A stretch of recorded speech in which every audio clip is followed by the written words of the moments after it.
एक वस्तू 1075 ला विकली आणि तोटा झाला.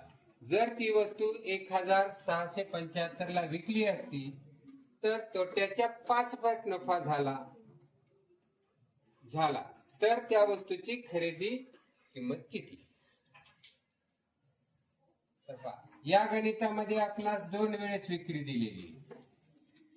कोणती? तोटा झालेली विक्री.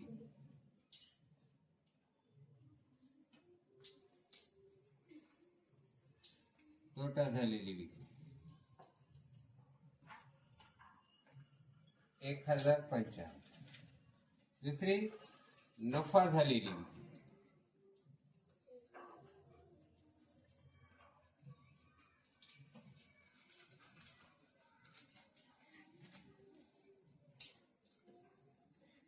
$1655 आणि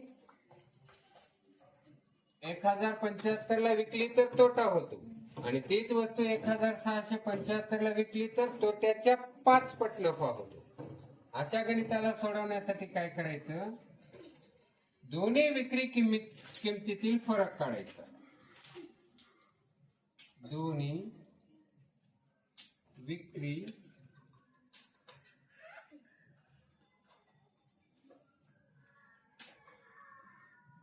विक्री किमतीतील फरक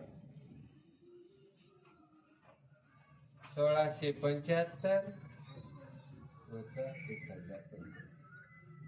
दोन्ही विक्री किमतीतला फरक 5 5 गेला, 0 राहिला. 7 7 गेले, 0 राहिला. 6 0 गेला, 600 रुपये. दोन्ही विक्री किमतीतला फरक किती आहे? 600 रुपये.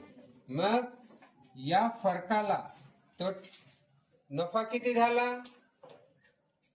तोट्याच्या 5 पट. म्हणून तोटा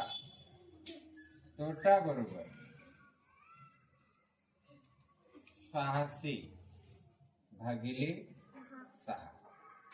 6 न का भागितलं? यांच्यातला फरक तोटा आणि तोट्याची 5 पट दोघं मिळून 600 आहे. म्हणून आपण 6 ने भागितलं. 6 1 6, 6 1 6, 6 0 0, 6 0. म्हणजे तोटा मिळाला 100 रुपये. मग वस्तूची खरेदी.